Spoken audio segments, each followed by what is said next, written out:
Dios les bendiga, hermanos. Damos gracias al Señor por un día más, una oportunidad más que Él nos da para estudiar la palabra del Señor. Quiero decirles que hemos estado bastante afectados de salud por la pandemia, por el COVID, pero Dios ha sido bueno y nos está bendiciendo y poco a poco estamos recuperándonos, gracias a Dios. El Señor ha estado con nosotros y estamos orando por los hermanos que están afectados, entre ellos el hermano Wilber, verdad que está bien afectado, pero le pedimos al Señor fortaleza, le pedimos al Señor su ayuda, le pedimos al Señor su dirección, que tenga misericordia de todos nosotros. Amén. Quiero pedir disculpas porque hemos entrado un poquito tarde.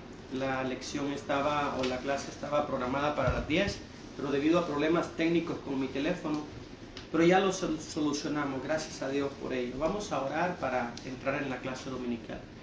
Padre maravilloso, te damos gracias en esta mañana por la bendición, la oportunidad que tú nos concedes de estar en tu presencia. Gracias por la semana que tú nos has dado, Señor, la semana de victoria, Padre. Gracias porque has estado con nosotros. Gracias porque tu presencia, Señor, no nos ha desamparado. En la angustia, en el dolor, en la prueba, en la dificultad, Señor, tú has estado con nosotros. Nos has bendecido y nos has concedido un día más para que vivamos en tu gracia, en tu voluntad, en tu misericordia. Te pedimos la dirección de tu presencia a través del desarrollo de esta clase, Señor. Te pedimos asimismo por mis hermanos que están padeciendo, están enfermos, Señor, que están siendo agobiados por esta enfermedad, Padre.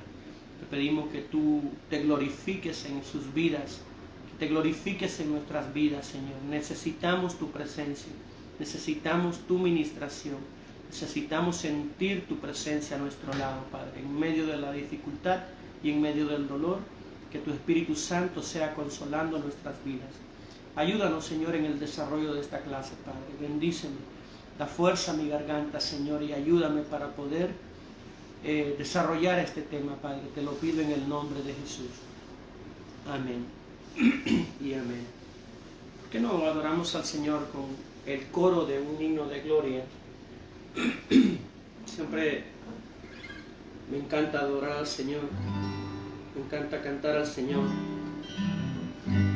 Adorar su nombre. Dice el coro: es Cristo la roca, el ancla de mi fe. Es Cristo la roca, el ancla de mi fe. Los males, lamentos, ni ayes de temor terminarán por siempre con mi supremo Rey. Es Jesucristo mi refugio. Es Cristo la roca, el ancla de mi fe. Los males, lamentos, ni ayes de temor terminarán por siempre con mi supremo Rey. Es Jesucristo mi refugio. Me guarda del peligro de pruebas de dolor. Él manda que los vientos no agiten tempestad. Los mares se detienen, la ola reposó. Deshecho fue al instante a la voz de Dios. Es Cristo la roca, el ancla de mi fe. Los males, lamentos, ni ayes de temor terminarán por siempre con mi supremo Rey. Es Jesucristo mi refugio. Es Cristo la roca, el ancla de mi fe. Los males, lamentos, ni ayes de temor terminarán por siempre con mi supremo Rey. Es Jesucristo mi refugio. Gloria al Señor. Cristo es nuestra roca. Cristo es nuestro refugio. Amén. Gloria al nombre del Señor. Vamos a la lectura bíblica, a la lección dominical, y continuamos con la unidad, las parábolas de Jesús. hemos sido muy bendecidos durante estos meses estudiando las parábolas de Jesús. Y hoy nos corresponde la parábola del hombre prudente y el hombre insensato, que está en Mateo capítulo 7 del 24 al 29. Mateo capítulo 7 del 24 al 29. La afirmación fundamental dice: el fin del sermón del monte es el fin de toda enseñanza cristiana. Vida o muerte, justicia a aquellos que creen y obedecen, ruina a los que no obedecen. El fin del sermón del monte es el fin de toda enseñanza cristiana. Vida o muerte, justicia a aquellos que creen y obedecen, ruina a los que no obedecen. El versículo para meditar es Primera de Pedro 2:7. Primera de Pedro 2:7. Para vosotros pues, los que creéis, Él es precioso, pero para los que no creen, la piedra que los edificadores desecharon ha venido a ser la cabeza del ángulo. Este versículo, hermano, nos habla de que no hay medias tintas, no hay dos posiciones, no hay ambivalencia en las cosas del Señor. La palabra de Dios es nuestra roca firme donde podemos construir, o la palabra de Dios también será la derrota o la condenación para aquellos que no creen. No puedo incluirme porque yo sí creo en la palabra de Dios, porque yo sí estoy agarrado de Cristo Jesús, y espero que cada uno de ustedes asimismo estemos agarrados de Cristo Jesús. Él es nuestra roca firme. Todo aquel que no edifica sobre la roca, edifica sobre la arena.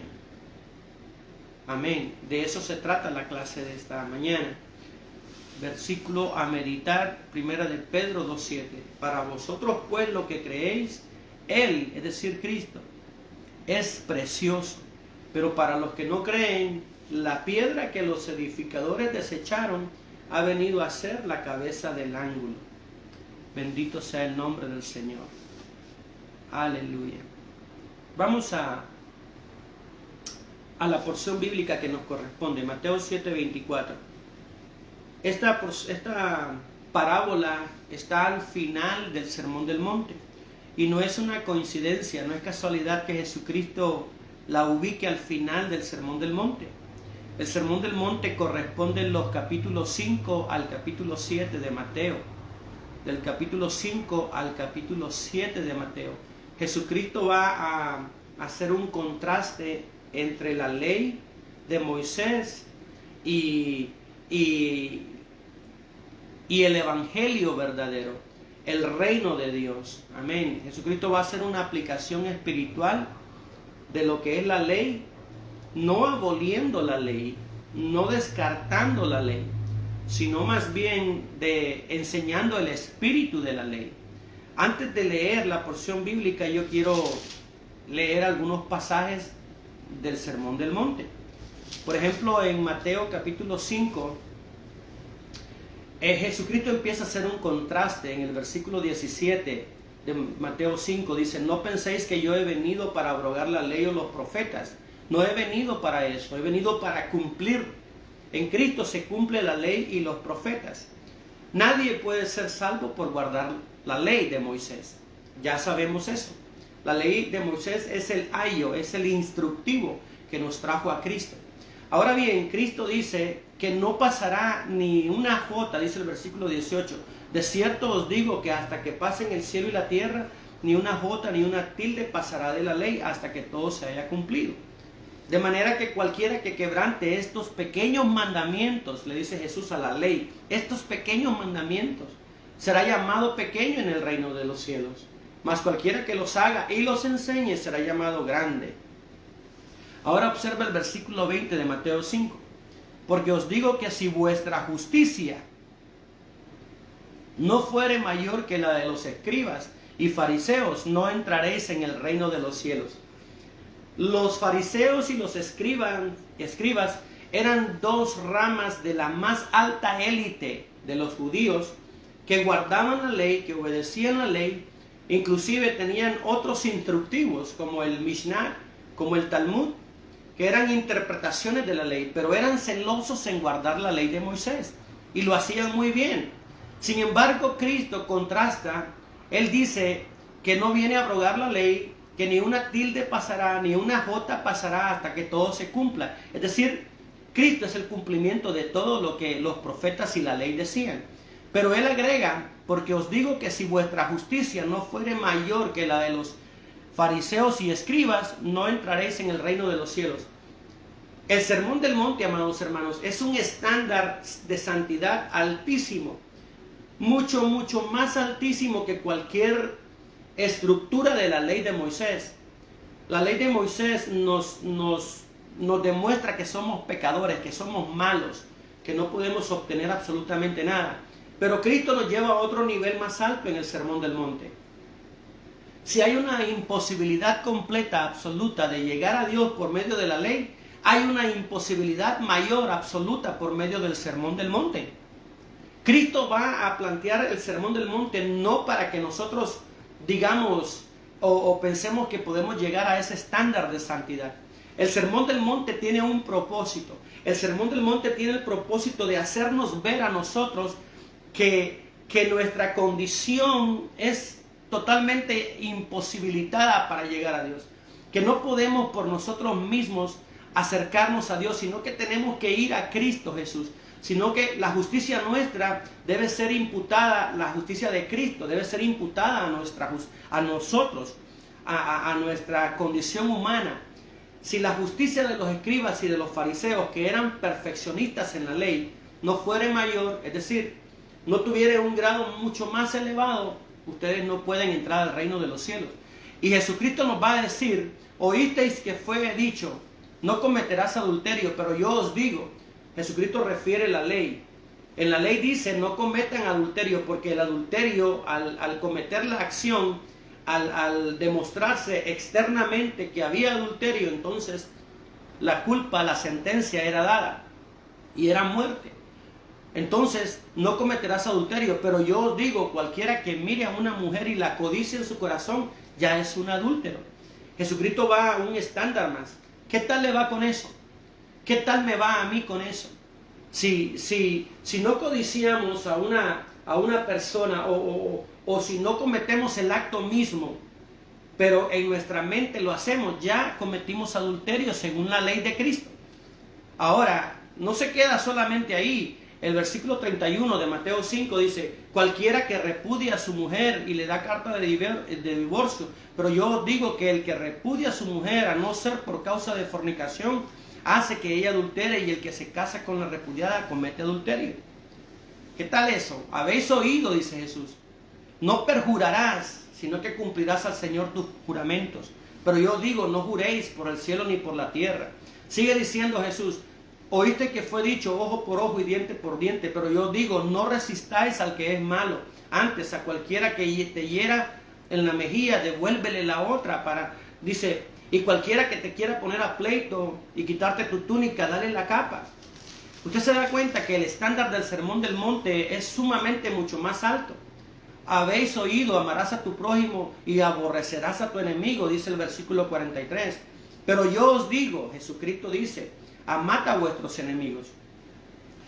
Amados hermanos, lo que trato de decir es de que el Sermón del Monte nos hará llorar, nos hará entender, nos hará, hermanos, pedir misericordia, pedir clemencia, porque no podemos llegar a ese estándar. Si no, solamente Cristo pudo llegar a ese estándar. Lo precioso, lo grande, lo inmensurablemente misericordioso, grande, difícil de entender y de expresar, es que Cristo lo logró, y que por medio de Cristo nosotros podemos llegar al Padre, por medio de la justicia imputada a través de Cristo. Ahora vamos a nuestra cita. Dice Mateo 7:24, cualquiera pues que me oye estas palabras y las hace, cualquiera pues que oye las palabras de Cristo y las hace. Aquí surge una pregunta, ¿cuáles palabras? Bueno, todo lo que Cristo nos ha enseñado desde el capítulo 5, todo lo que Él nos ha dicho, amados hermanos, desde el capítulo 5 hasta el capítulo 7, Él resume, Él termina su sermón, Él termina su mensaje con esta parábola que es como tirarle un dardo al corazón y dejar el corazón herido, dejar el corazón despierto, dejar el corazón pensativo, dejar el corazón, amados hermanos, sangrando con esta parábola, por todo lo que Él ha dicho. Cualquiera que me oye estas palabras y las hace, esto me lleva al primer punto, cualquiera que las oye y las hace. La conexión entre el oír y el hacer es vital en la palabra de Dios. El oír, amados hermanos, representa la disposición del corazón de escuchar la palabra de Dios, de escuchar atentamente el mensaje de Cristo. El que oye, hay personas que van a la iglesia, hay personas que oyen la palabra de Dios, hay personas que se emocionan oyendo la palabra de Dios, pero hasta ahí no más. La palabra de Dios no fructificó. ¿Por qué? Porque no hicieron lo que oyeron. Jesucristo dice, cualquiera que me oye estas palabras y las hace. Note usted el amarre que hay, note usted la conexión que hay entre oír y hacer la palabra de Dios. El hacer, amados hermanos, representa obedecer. Ese verbo hacer ahí representa obedecer con solicitud la palabra de Dios. La obediencia a la palabra de Dios será siempre la mejor adoración. Usted puede cantar muy bonito, usted puede orar muy bonito, usted puede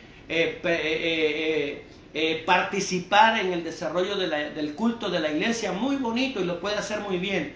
Pero la mejor adoración que usted y yo podemos dar a nuestro Dios es la obediencia a su palabra. La obediencia a su palabra será siempre la mejor demostración de amor. La mejor demostración de amor. Los que tienen el oído rociado con la sangre de Cristo, también tienen sus pies rociados con la sangre. Es decir, sus acciones testifican lo que su corazón cree, lo que su corazón recibe, lo demuestran con su conducta, lo demuestran con sus acciones. Bendito sea el nombre del Señor. Estas palabras de Jesús, cualquiera que me oye estas palabras y las hace, esas palabras son para aquellos que verdaderamente aman a Dios, aquellos que verdaderamente son sus discípulos, aquellos que verdaderamente están cimentados en Él. Estos aman el oír con el propósito de hacer. Los verdaderos hijos de Dios, amados hermanos, no solo se emocionan con la palabra, sino que la tienen en su corazón, la meditan. El verbo meditar que aparece en el Salmo capítulo 1, será como árbol plantado junto a aguas de corriente. Dice que el varón de Dios medita en la palabra día y noche. Esa palabra meditar significa rumiante, algo que está constantemente masticándose. La palabra del Señor la escucho y la palabra del Señor anda conmigo, rebotando en mi mente durante todo el transcurso del día. Ando pensando en ese párrafo bíblico, ando pensando en lo que Dios me ha ministrado, ando pensando con el deseo, con el objetivo de aplicarlo en mi vida. Por lo tanto, estas palabras, el que oye mi palabra y las hace, Jesucristo se está refiriendo a sus verdaderos discípulos. Quiero que vaya conmigo a Santiago capítulo 1. Santiago 1:21 dice el apóstol Santiago: por lo cual, desechando toda inmundicia y abundancia de malicia, recibid con mansedumbre la palabra implantada, la palabra de Dios, la cual puede salvar vuestras almas. La traducción original de esta porción, la cual puede salvar vuestras almas, significa la única que tiene la energía, energeo, la única que puede salvar vuestras almas, es la única. El versículo 22 de Santiago 1 dice: pero sed hacedores de la palabra, y no tan solamente oidores, engañándoos a vosotros mismos. Porque si alguno es oidor de la palabra, pero no hacedor de ella, es semejante al hombre que se considera en un espejo su rostro natural, porque él se considera a sí mismo y se va, y luego olvida cómo era. Mas el que mira atentamente en la perfecta ley, la ley de Dios, su palabra, y de la libertad, dice, y persevera en ella, El verdadero fruto, amados hermanos, no es solo el oír la palabra de Dios, sino perseverar en la palabra de Dios. No siendo oidor olvidadizo, sino hacedor de la obra. Este será bienaventurado en lo que hace. ¿Se da cuenta? El que solamente es oidor es un necio. El que no hace la palabra de Dios, sino que solo le gusta escuchar, pero no la actúa, no la vive, es un necio. Es como un hombre que se refugia en la estructura de un edificio que no está cubierto, que no está terminado, en los planos de un edificio, en lugar de refugiarse en una casa segura. El que escucha la palabra y no la obedece es como aquel que se sube a un barco de papel, que se sube en una barca, en un cayuco, en una lancha de papel y empieza a ir mar adentro, o como aquel que va remando solo con un solo remo, ¿verdad? Y no lleva los dos remos para remar parejo. Así es el que oye la palabra y no la hace. Así son los oidores olvidadizos. El mero oidor es como un navegante sin brújula. Si el oír no afecta mis manos y mis pies, que son mis acciones, que es mi conducta, que es mi vida cotidiana, amados hermanos, no me sirve de nada el oír. No me sirve de nada el conocer intelectualmente la Biblia. No me sirve de nada el conocer teóricamente principios bíblicos si no lo vivo en mi caminar, si no lo vivo en mi diario vivir. Veamos este punto. Una casa es una necesidad común. Versículo 24, cualquiera que me oye pues estas palabras y las hace, le compararé a un hombre prudente que edificó una casa, edificó su casa. Esa expresión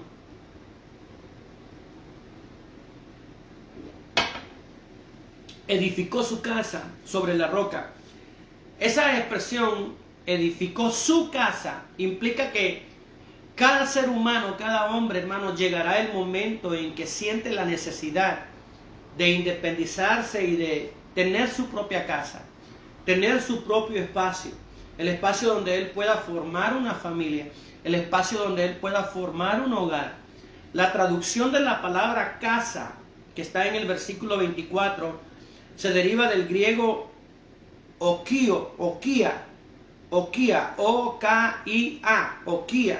Y esta palabra en el idioma original es interesante, porque no solamente representa un espacio físico, una estructura física, con paredes, puertas, ventanas. No solamente representa eso, sino que Jesucristo también está hablando de una familia, de un hogar, de un matrimonio, de un hogar, de la necesidad de fundar un hogar, de formar un hogar. Y esta casa, este hogar debe estar fundado sobre la roca, sobre la palabra de Dios. Una casa es una de las necesidades comunes y básicas del hombre.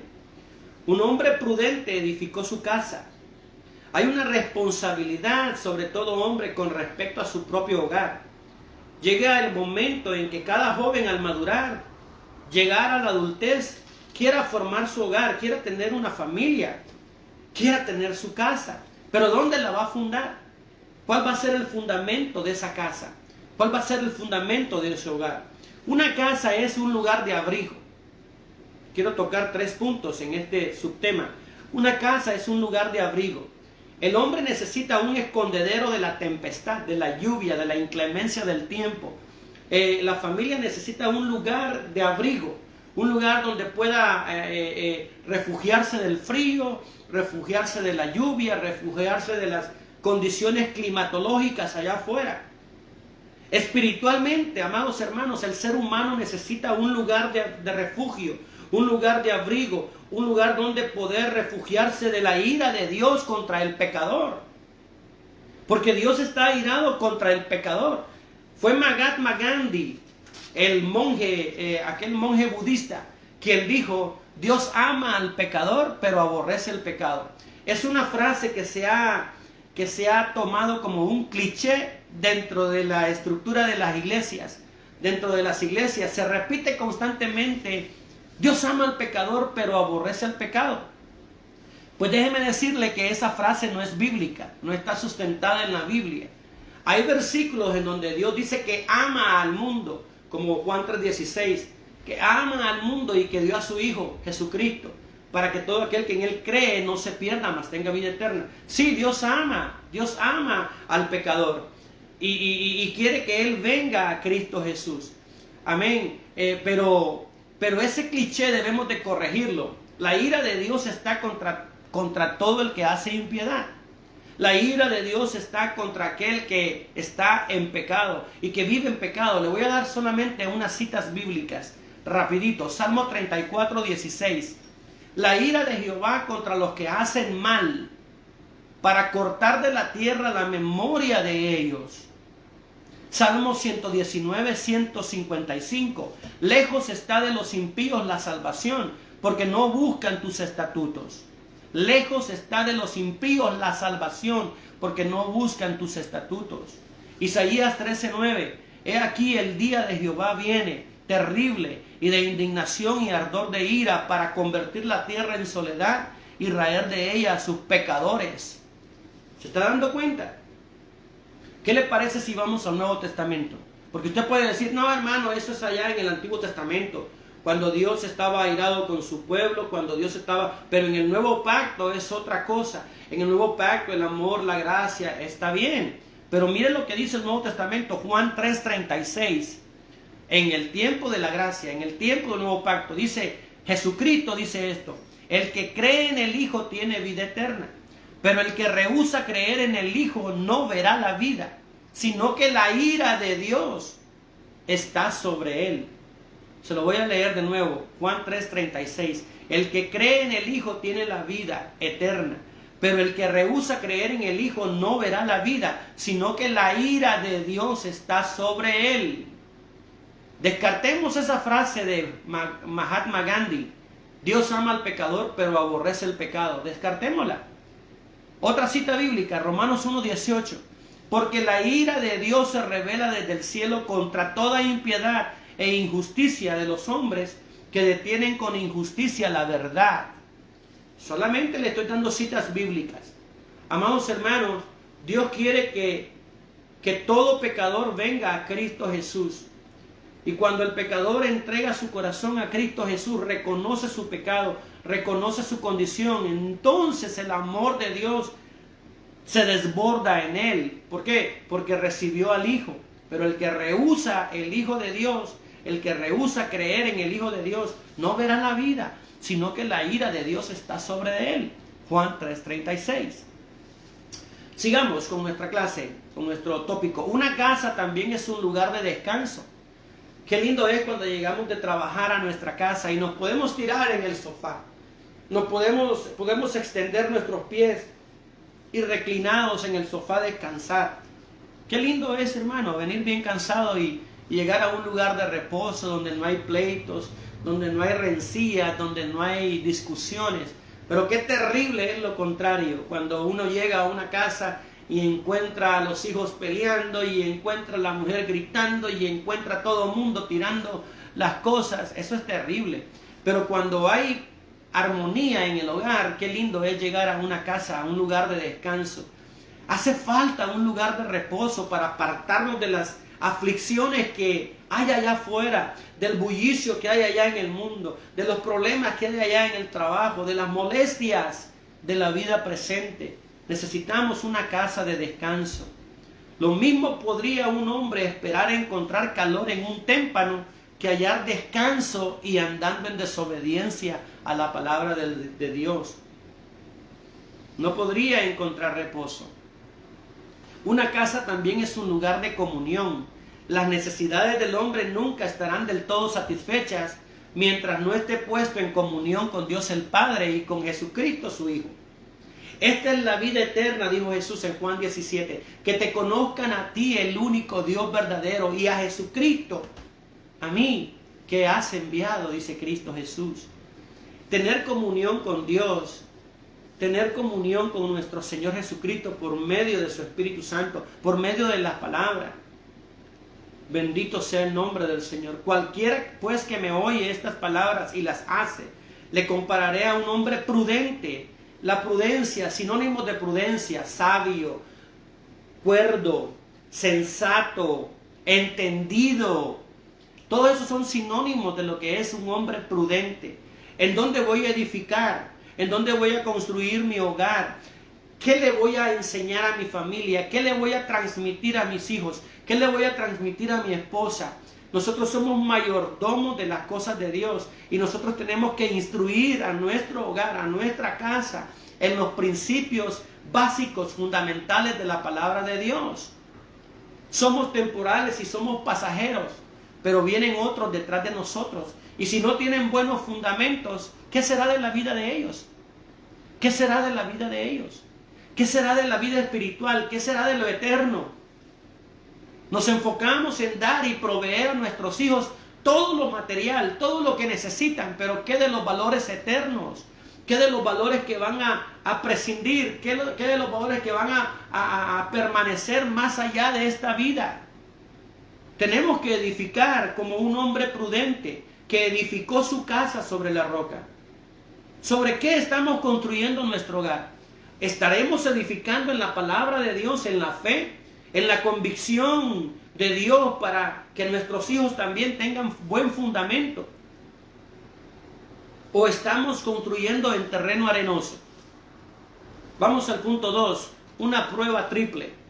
Versículo 25, mire, después de que el hombre sensato construye sobre su casa sobre la roca, dice el versículo 25, descendió lluvia, llámele pruebas, dificultades, vinieron ríos, llámele enfermedades, tribulaciones más fuertes, enfermedades, soplaron vientos, plagas, terremotos, cualquier cosa que usted pueda pensar que puede ocurrir en la vida natural.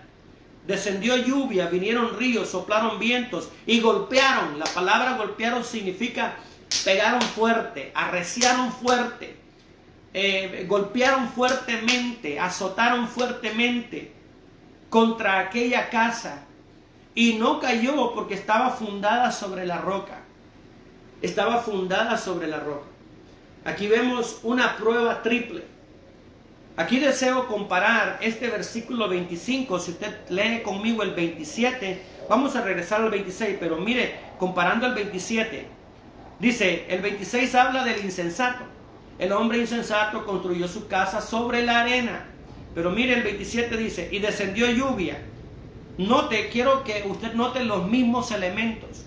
Descendieron lluvia, vinieron ríos y soplaron vientos, y dieron con ímpetu. El mismo verbo que es golpearon fuertemente, que está en el 25. Dieron con ímpetu contra aquella casa y cayó y fue grande su ruina. Quiero hacer énfasis que las aflicciones son las mismas para el impío y para el Hijo de Dios. Las aflicciones vendrán a nuestras vidas. Las aflicciones de forma natural que ocurren en la vida. Nosotros nos enfermamos porque somos de carne y hueso. Somos seres humanos. Note bien que al prudente como al insensato las pruebas fueron las mismas. Van a arreciar. La diferencia es de que uno tiene buen fundamento y no se cae. Cuando digo no se cae, es decir, no se deprime, no se frustra, no llega a la conclusión de que bueno, todo se derrumbó y ya no hay nada más que hacer. No, sino que su fe se mantiene. La fe que tiene en la palabra de Dios le da vida a él, aunque se esté cayendo, aunque las pruebas estén arreciando, aunque la enfermedad esté destruyendo nuestro cuerpo, nuestra fe se mantiene intacta. Muchos piensan que por ser cristianos estamos exentos de problemas, de pruebas, de enfermedades, de lucha, de tribulación, de pérdida de trabajo, qué sé yo, tantas cosas que suceden. Pero eso es un grave error. Desde que el hombre pecó en Génesis capítulo 3, desde entonces la consecuencia del pecado es la muerte física. Y la muerte pasó a todos los hombres. Romanos 5:12 dice, por tanto como el pecado entró al mundo por un hombre y por el pecado la muerte, así la muerte pasó a todos los hombres, por cuanto todos, note, todos, usted y yo, quien quiera que usted sea, quien quiera que yo sea, todos pecaron y están destituidos de la gloria de Dios. Por cuanto todos pecaron. Pero hay una gran diferencia entre el Hijo de Dios que está siendo probado, que las pruebas, el viento, los ríos, golpean con ímpetu. Hay una gran diferencia con el impío. El Hijo de Dios, amados hermanos, entiende esas aflicciones. El Hijo de Dios pasa esas aflicciones y está tomado de la mano de Dios. Está siendo golpeado, está siendo, amados hermanos, herido, está enfrentando pruebas difíciles, adversas, pero tomado de la mano de Dios. Y él entiende que esas mismas aflicciones hacen que él dependa más de Dios y hace que su carácter se forme y hace que su vida espiritual se fortalezca, porque pasa esas aflicciones entendiendo que el carácter de Cristo se está formando en su vida. Eso es lo que sucede con el Hijo de Dios. Sin embargo, el impío que está pasando por las mismas aflicciones no sabe para dónde va, está turbado, navega en un mar de turbación por las aflicciones naturales y normales del mar de la vida, y él va sin rumbo fijo en ese mar, y él no entiende hacia dónde va, y para él con la muerte se acaba todo. El Hijo de Dios entiende, amado hermano, que esas aflicciones son temporales y de hecho son necesarias. Cristo mismo dijo que es necesario que vengan aflicciones, porque a través de las aflicciones nuestra fe se afirma. Amados hermanos, oiga bien, no crean esa falsa teoría que dice: si eres hijo de Dios, tú no debes enfermarte. Si eres hijo de Dios, tú no debes de sufrir. Si eres hijo de Dios, no tienes por qué llorar. Si eres hijo de Dios, no tienes por qué ser pobre. Eso es un vil engaño. Eso es un engaño vil y cruel. Porque también la iglesia de Dios está formada por seres humanos que estamos padeciendo. Que hasta que la muerte venga a nosotros se cumplirá aquella palabra que dice Isaías 53. Él llevó nuestras enfermedades y sufrió nuestros dolores. Pero mientras estamos en este cuerpo, amados hermanos, estamos expuestos a todo tipo de padecimiento. ¿Pero qué? ¿Nuestra fe va a decaer o nos vamos a agarrar más de Cristo? ¿Nuestra fe va a fluctuar o nuestra fe se va a endurecer más, se va a pulir más? Nosotros somos seres temporales. El proverbista dice en Eclesiastés capítulo 3, todo lo que tiene su tiempo, todo lo que se quiere debajo del cielo tiene su hora. Bueno, lo que se quiere y lo que no se quiere. Muchos no quieren morirse, pero Eclesiastés dice, tiene su tiempo, tiempo de nacer y tiempo de morir. Bueno, pues usted y yo ya nacimos. ¿Qué es lo que continúa? Tarde o temprano vamos a pasar a la eternidad. ¿Y qué? ¿Nos vamos a entristecer? No sabemos el día en que Cristo nos va a llamar a su presencia, pero estamos confiados en Él. Ese día será un día glorioso cuando partamos de esta vida. Ese día será un día maravilloso, porque cerraremos los ojos físicos a esta vida y los hijos de Dios abrirán sus ojos a la eternidad. Bendito día glorioso. No debemos de tener temor, no debemos de sufrir, no debemos de estar en depresiva ansiedad cuando estamos enfermos. Tenemos que confiar en el Señor y tenemos que pedir por nuestra salud. Sobre todas las cosas, que la perfecta y gloriosa voluntad de Dios se cumpla en nuestras vidas. Bendito sea el nombre del Señor. Me gusta mucho una porción bíblica que está en 2 de Corintios 4:7. Esas personas que dicen que los hijos de Dios no sufren, no se enferman, no tienen que ser pobres, eso es un engaño vil. ¿Por qué sufrió Pablo entonces? ¿Por qué sufrió Santiago? ¿Por qué sufrió Pedro?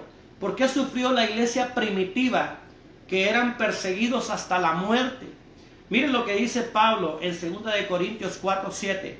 Pero tenemos este tesoro en vaso de barro para que la excelencia del poder sea de Dios y no de nosotros, que estamos atribulados en todo. Y está hablando de tribulaciones físicas, persecuciones.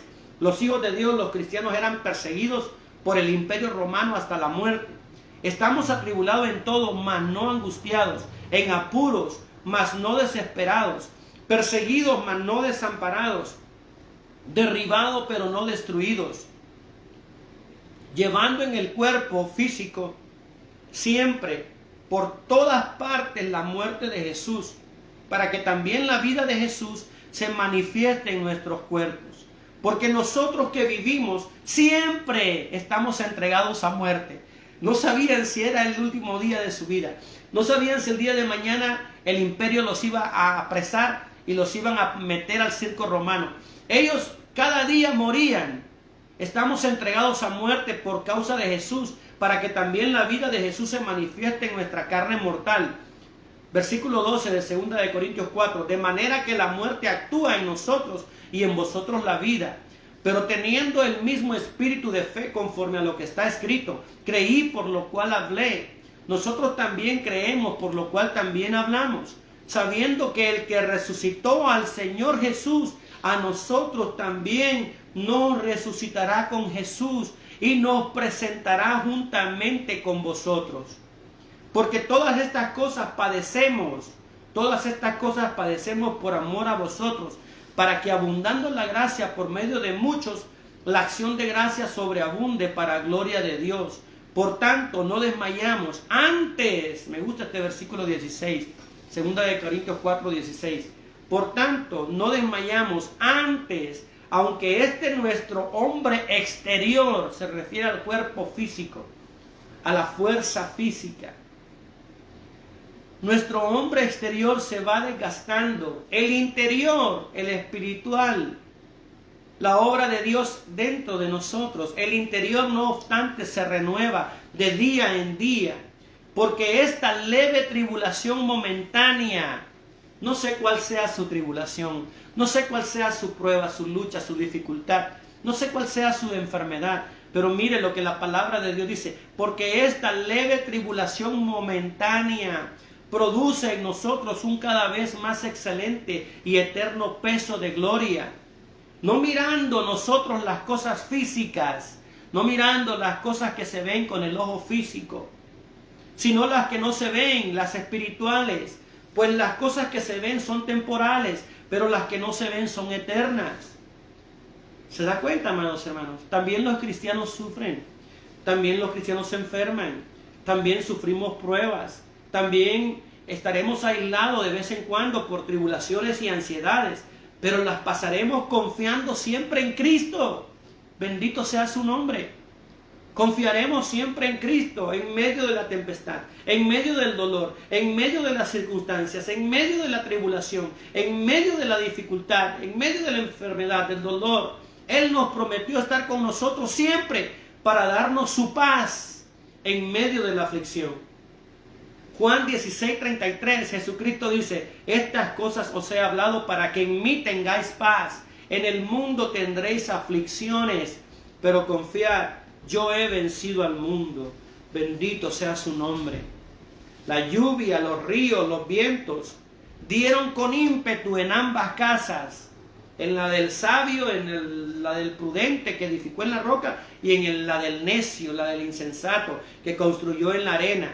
En realidad, amados hermanos, la lluvia, el viento, la tempestad, los ríos y todo eso prueban nuestros cimientos, prueban de qué estamos hechos. Por eso son necesarias las pruebas, porque prueban de qué material está construida nuestra casa, si está fundada en la roca.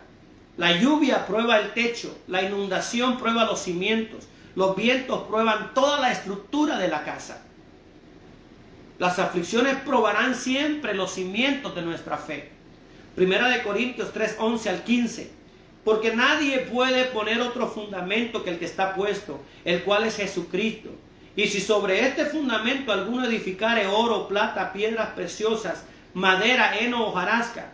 Este versículo 12 de Primera de Corintios 3, hay dos comparaciones en el mismo versículo. Si sobre este fundamento alguno edificare oro, plata, piedras preciosas, y luego dice madera, heno y hojarasca. El oro se purifica con la prueba, con el fuego. La plata preciosa también se purifica con fuego. Las piedras preciosas se pueden purificar con fuego, pero la madera, el heno y la hojarasca, el mismo fuego las destruirá, las consumirá. El versículo 13 de 1 de Corintios 3, la obra de cada uno será manifiesta, porque el día la declarará, pues por el fuego será revelada. Será revelado nuestro cimiento. por la prueba. El fuego ahí implica prueba. La prueba, el fuego lo probará. Si permaneciere la obra de alguno que sobreedificó, recibirá recompensa. Pero si alguien edificó sobre madera, heno y hojarasca, dice el 15, la obra de alguno se quemare, él sufrirá pérdida. Si bien él mismo será salvo, así como por fuego. Qué terrible, hermano, amado hermano. La prueba prueba nuestro cimiento, nuestro fundamento. Bendito sea el nombre del Señor. Si Cristo no es el fundamento, aunque se vean bellas la vida y las obras, el fracaso y la ruina serán rotundos y fatales. Miremos bien dónde edificamos. Cada piedra edificada sobre esta roca, es decir, sobre Cristo, cada acción, amados hermanos, hecha por amor a Dios, por amor a Cristo, todo acto de confianza en Él será probado por el triple enemigo del alma, el viento, la lluvia, los ríos. En este caso podríamos aplicarlo a ese triple enemigo que tenemos. Los vientos huracanados pueden compararse con la carne, con el diablo, con el mundo. Esos tres elementos, nuestra carne, en ese orden, nuestra carne, el mundo y el diablo, en ese orden de prioridad. Porque la peor lucha que tenemos nosotros es contra nuestra propia carne, contra el mundo y contra el diablo. Estos tres elementos golpearán con ímpetu nuestra estructura. Pero si el fundamento de nuestra estructura es Cristo, nuestra fe estará firme. Si Cristo es la roca, nuestra fe estará firme. Estaremos confiados en el Señor. Punto 3. Construyendo sobre la roca, un requisito indispensable. Versículo 25 dice: descendió lluvia y soplaron vientos y vinieron ríos y golpearon contra aquella casa y no cayó porque estaba fundada sobre la roca. Fundar sobre la roca es un requisito indispensable. Antes que usted pueda levantar una buena casa, usted debe encontrar roca, usted debe de poner roca como cimiento. Usted tiene que tener buen material, buen fundamento para que esa casa permanezca. Buen cimiento le dará seguridad y le dará estabilidad a esa construcción. Así como esa roca será fundamento firme y estable para esa construcción, así Cristo es la roca inconmovible de la fe. Así Cristo es la roca inconmovible sobre la cual debemos edificar. Nuestro versículo a meditar es 1 de Pedro 2:7. Para vosotros, pues, los que creéis, Cristo es precioso. Pero para los que no creen, la piedra que los edificadores desecharon ha venido a ser cabeza del ángulo. La roca está al alcance de usted. La roca está al alcance mío. La roca está al alcance de todos los hombres que quieran venir a Él, que quieran cavar un poquito profundo. Que quieran cavar un poquito profundo, que no sean superficiales.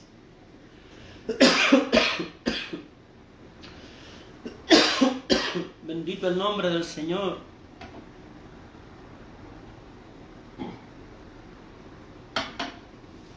Santo es el Señor. La roca está al alcance. Si tan solo quisiéramos ahondar un poquito. Jesucristo dice en Lucas 6:48, semejante es el hombre que al edificar una casa cavó y ahondó. Es decir, escarbó profundo, cavó y ahondó y puso el fundamento sobre la roca. Y cuando vino una inundación, el río dio con ímpetu contra aquella casa, pero no la pudo mover, porque estaba fundada sobre esa roca que al cavar, al profundizar, la encontró. Hay unos hermanitos que son superficiales. Cualquier viento de tempestad, por mínima que sea, los mueve demasiado y los tumba, porque no tienen buen fundamento, porque no tienen buenos cimientos en la palabra de Dios. La palabra del Señor, amados hermanos, fortalece nuestra fe. La palabra de Dios fortalece mi fe en estos días de angustia, en estos días de enfermedad, en estos días de tribulación. Lo que me ha mantenido a mí en mi fe es la lectura de la palabra de Dios, el sometimiento espiritual a la palabra de Dios. Tenemos la palabra de Dios que nos fortalece. Dice en Romanos, dice que la palabra de Dios produce la fe. El oír la palabra de Dios produce fe. Y me agarro de la palabra de Dios. Me agarro de la palabra de Dios. La palabra es la roca fundamental. Esa roca soporta todo. Ninguno que edifica sobre Cristo duda de su fundamento. Repito, ninguno que edifica sobre Cristo duda de su fundamento. Mientras no se le halle a Él y se construya sobre Él, todo edificar será vano, infructuoso y será pérdida total. Todo edificar, si no es en Cristo, será vano y ruinoso. El Salmo 127:1 dice: si Jehová no edifica la casa, en vano trabajan los que la edifican. Si Jehová no edifica la casa, en vano trabajan los que la edifican. Punto 4. Pasemos ahora al insensato. Un esfuerzo presuntuoso. Versículos 26 y 27 de Mateo 7. Pero cualquiera que me oye estas palabras y no las hace, note bien que ambos oyen. El sensato, el sabio, oye. También el necio oye. Pero hay una gran diferencia. El sensato oye para aplicar, para obedecer. El insensato oye y solamente se queda la palabra en el oído. No tiene el propósito de cumplir, no tiene el propósito de esforzarse, no tiene el propósito de producir frutos de la palabra. Qué triste es, amado hermano, que personas solo escuchan la palabra, que personas solo van a la iglesia como un requisito de conciencia, como un requisito solo para acallar la conciencia y para pretender estar bien con Dios. Escuchar la palabra, aplaudir, cantar y diezmar y ofrendar, y luego salen de la iglesia decididos a continuar su rutina y su vida diaria, pero no motivados por la palabra de Dios para obedecer. Y qué lindo es cuando todas esas acciones las hacemos por amor, las hacemos porque deseamos alabar a Dios, a glorificar a Dios, y deseamos que la palabra encuentre fruto en nosotros, que nosotros demos frutos a esa palabra que escuchamos. Siempre que nos acerquemos a la casa de Dios, deberíamos de ir con la expectativa de atender lo que el Señor nos va a hablar, y esa expectativa ponerla en práctica, obedecerla. Este hombre hace un esfuerzo presuntuoso, oye las palabras y no las hace. Bueno, Jesucristo se refiere a todo el sermón del monte. El que me oyó estas palabras y no las hace, le compararé a un hombre insensato que edificó su casa sobre la arena. Descendió lluvia y vinieron ríos y soplaron vientos y dieron con ímpetu contra aquella casa, y cayó, y fue grande su ruina. Pobrecito de aquel que edifica su hogar sobre la arena. Pobrecito de aquel que edifica su casa sobre la arena. Este hombre es suficientemente sabio para entender que necesita un lugar de refugio, un lugar de protección, pero igualmente es insensato, es necio para creer que puede tenerlo sin cavar profundo y sin empezar el cimiento en una roca, sin ponerse en contacto con la grande y roca eterna que es Cristo. No tiene fe en lo que está fuera de su vista. Toda su obra, toda su estructura depende de la apariencia. Se ve bonita la casa, pero no tiene buen cimiento. Qué cuadro tan triste es este de todos aquellos que confían en sus obras, sin tomarse del Cristo invisible, sin tomarse de la palabra de Dios. Hebreos 11:27 dice que Moisés por la fe dejó Egipto, huyó de Egipto, no temiendo la ira del rey, porque se sostuvo como viendo al invisible. El fundamento de Dios es Cristo. La vida puede aparentar estar bien y ser hermosa a los ojos de los demás, pero no tener ninguna conexión con Cristo, que es la roca. Aunque las cosas se vean bien, aunque se vea bonito por fuera, pero si el fundamento no es Cristo, tarde o temprano eso va a ser una ruina. Eso se va a derrumbar porque no tiene cimiento. Ahora, veamos el resultado final de esta parábola. Veamos el resultado final del Sermón del Monte, versículos 28 y 29. Cuando Jesús terminó estas palabras, la gente se admiraba de su doctrina. La gente se admiraba de su doctrina. ¿Por qué se admiraba? Versículo 29. Porque les enseñaba como quien tiene autoridad y no como los escribas. Fíjense el contraste que existe entre Cristo como maestro y los escribas y los fariseos de aquel día. Los escribas, los fariseos dependían de la tradición para tener autoridad. La tradición de Moisés le daba a ellos autoridad para con el pueblo. Sin embargo, la autoridad de Cristo era propia. La autoridad de Cristo era divina. Les molestaba a los maestros, a los fariseos, a los escribas. Les molestaba que el Cristo, el Mesías de Dios, no tuviese credenciales como un maestro oficial del sistema mosaico. Jesucristo no tenía credenciales. Jesucristo no estaba a la expectativa de recibir reconocimiento y credencial del pueblo. Jesucristo era el Hijo de Dios y predicaba con autoridad y enseñaba con autoridad. Y a ellos les ardía que Cristo no tuviera reconocimiento por parte del Mishnah, por parte del Talmud, por parte de la autoridad mosaica. No tenía credenciales, pero tenía el poder de Dios, la autoridad de Dios, la palabra de Dios. Cristo enseñó con autoridad del cielo, con autoridad divina. Cristo no estaba simplemente repitiendo palabras o enseñando teorías. Hoy en día nosotros debemos enseñar y debemos de testificar de Cristo Jesús. Debemos de enseñar la palabra de Dios con la autoridad de la palabra de Dios. Es nuestro deber. Si somos maestros, si hay pastores, si hay líderes, el ministerio que usted tenga, usted necesita la autoridad de Dios. ¿Cómo? Por medio de la palabra de Dios, por medio del estudio de la palabra de Dios, por medio del Espíritu Santo. Necesitamos la misma autoridad del cielo, la autoridad de la palabra de Dios, estudiar la palabra de Dios para poder compartir la palabra de Dios. El Espíritu Santo debe de dar testimonio entre lo que escucho, lo que recibo. El Espíritu de Dios testifica que somos hijos de Dios, dice la palabra. Cuando por medio del oír y el hacer la palabra de Dios dejamos que el Espíritu Santo obre en nuestros corazones, nuestra vida será evidencia de su obra santificadora en nosotros.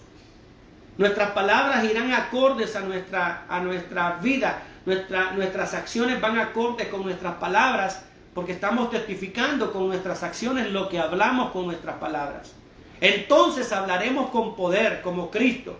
Cuando terminó Jesús estas palabras, la gente se admiraba de su doctrina, porque les enseñaba como quien tiene autoridad y no como los escribas. Es decir, Cristo no tenía prejuicios. Cristo no le daba interpretaciones privadas a la palabra de Dios. Cristo no tenía conceptos personales y los anteponía a la palabra de Dios. No, Cristo nunca predicó con dogmatismo de ideas o conceptos propios o de prejuicios personales. Cristo no tenía prejuicios personales. Una vez se le acercó a una mujer samaritana y los discípulos, cuando vieron platicar a Jesús con esa mujer, se escandalizaron, porque era mujer, y aparte de ser mujer era pecadora, y aparte de ser pecadora era samaritana. Pero Cristo no tenía esos prejuicios y le predicó la palabra. Es más, evangelista se hizo esa mujer, porque fue y anunció el evangelio a Samaria. Amados, tenemos un evangelio que compartir con la humanidad. Tenemos el mensaje de salvación en Cristo que tenemos que dar a los perdidos. La gente alrededor debe de ver nuestra fe, aunque estemos en pruebas, en tribulación, en enfermedad, lo que sea. Pero la gente está como cartas, somos como cartas leídas y tenemos que mostrar nuestra fe. Tenemos que mostrar nuestra convicción. Seamos buenos discípulos de Cristo. Edifiquemos sobre Cristo.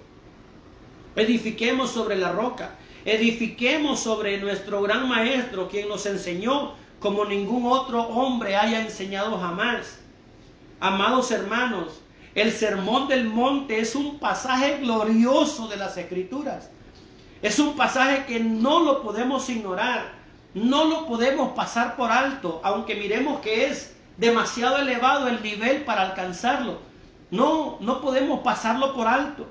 El Sermón del Monte, no diga usted que no sirve para el día de hoy, que está muy elevado, que está fuera del alcance del ser humano. Amados, el sermón del monte es para hoy. El sermón del monte nos enseñará que usted y yo realmente no vivimos según sus preceptos. El sermón del monte nos mostrará que somos débiles y que somos culpables. El sermón del monte nos hará llorar de impotencia. El sermón del monte nos hará llegar a la cruz de Cristo. El sermón del monte nos atraerá al Calvario. El sermón del monte nos atraerá a Cristo para entender, para comprender nuestra imposibilidad y entonces así agarrarnos de Jesús. Él es nuestra justicia. Por eso Él dice, si vuestra justicia no fuere mayor que la de los escribas y fariseos, no entraréis en el reino de los cielos. El sermón del monte me hace llorar, me hace entender que solo Cristo puede lograrlo por mí. Y a Él me aboco, y a Él me agarro, y a Él, hermanos, corro, necesitando su refugio, necesitando su misericordia, necesitando la salvación. Para eso es el sermón del monte, para atraernos a Cristo, para llegar a Cristo. Si aún no tiene a Cristo como la roca inconmovible de la fe, le falta algo glorioso, le falta lo más importante, le falta lo más elemental, le falta lo más fundamental, le falta Jesucristo en su corazón. Cuando usted acepta a Cristo como su Salvador, Él le dará el Espíritu Santo. El Espíritu Santo le dotará de poder para producir verdadero fruto. Fruto espiritual. Todos estamos edificando una casa. Todos edificamos, amados hermanos. La pregunta es, ¿está usted edificando su casa sobre Cristo, que es la roca? ¿O está edificando su casa sobre la arena, sobre la superficialidad, que no resistirá la menor prueba, el menor viento, la menor tempestad? No resistirá. ¿Por qué? Porque está fundada en arena. Nadie con buen sentido común edifica sobre arena. Todo hombre sabio edificará sobre buen fundamento. Usted debe de entender bien esto y debe comprender que las obras no son evidencia de fundamento, sino que las obras verdaderas en Cristo Jesús no son para salvación, sino que son evidencia de lo que Cristo ha hecho en nuestra vida. Las obras evidencian lo que Cristo hizo en nuestro corazón. Las obras evidencian también nuestro fundamento y nuestra fe. Bendito sea el nombre del Señor. Cayó y fue grande su ruina. La casa del hombre de insensato se vino abajo. En el tiempo de mayor necesidad se derrumbó. Esperaba que esa casa lo salvara de la inundación, de la lluvia, de los vientos, pero sin esperar en Cristo, sin haber construido en Cristo. ¡Qué desastre! ¡Qué situación más terrible! Cristo es la roca y es el único fundamento sobre el cual podemos construir nuestra vida. La Biblia, amados hermanos, hablan de Cristo como la roca. La Biblia tiene múltiples pasajes. En tipología, la roca representa a Cristo. Segunda de Samuel 22:32. Porque ¿quién es Dios si no solo Jehová? ¿Y qué roca hay fuera de nuestro Dios? Salmo 18:2. Jehová, roca mía y castillo mío y mi libertador. Dios mío, fortaleza mía, en Él confiaré. Mi escudo y la fuerza de mi salvación, mi alto refugio. Salmo 27:5. Porque Él me esconderá en su tabernáculo en el día del mal, me ocultará en lo reservado de su morada, sobre una roca me pondrá en alto.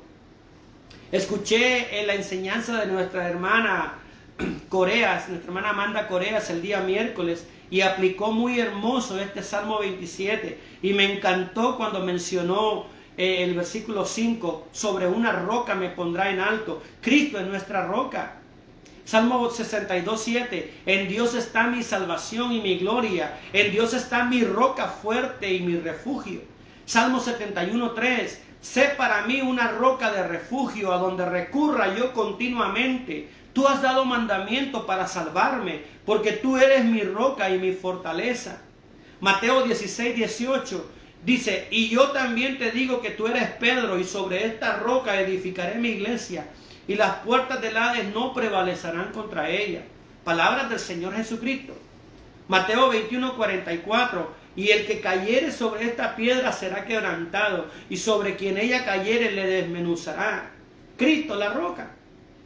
Romanos 9, 23, como está escrito, he aquí pongo en Sión piedra de tropiezo y roca de caída, y el que creyere en él no será avergonzado. Primera de Corintios 10, 4, y todos bebieron la misma bebida espiritual, refiriéndose allá al Éxodo, cuando Dios le dio agua de la roca. Todos bebieron la misma bebida espiritual, porque bebían de la roca espiritual que los seguía, y la roca era Cristo. ¿Está usted apoyado en Cristo? ¿Está usted cimentado en Cristo? ¿Está usted edificando sobre buen fundamento? Esto le es posible. Venga a Él, venga a Cristo Jesús y descanse en Él. Usted puede edificar sobre Él y gozar de una vida que producirá fruto del Espíritu Santo, que es oro, plata y piedras preciosas. No edifique su casa sobre la arena de la bondad o el esfuerzo puramente humano. No edifique sobre la estructura vieja de la debilidad de la carne. La narración bíblica concluye diciendo que Jesucristo terminó, dice, cuando terminó Jesucristo estas palabras, la gente se admiraba de su doctrina, porque les enseñaba como quien tiene autoridad y no como los escribas. Hermosa palabra del Señor. Yo edifico mi casa sobre la roca que es Cristo. Cada uno de nosotros decide sobre qué fundamento construir. Ese es el dardo que Jesucristo deja al final del Sermón del Monte. Cualquiera, pues, ya me escucharon. En la audiencia del Sermón del Monte había de todo. Ya escucharon lo que yo les enseñé. El que oye y obedece es como el que funda sobre la roca. Tiene su fundamento. Pero el que oye y no obedece, dentro de ustedes, el que inicia una casa en la arena, entonces es un necio. De ustedes depende. Oremos al Señor. Padre maravilloso y buen Dios, gracias por tu palabra preciosa. Por ella, Señor, crecemos. Por ella, Señor, edificamos. Por ella, Señor amado, construimos una casa que tenga buenos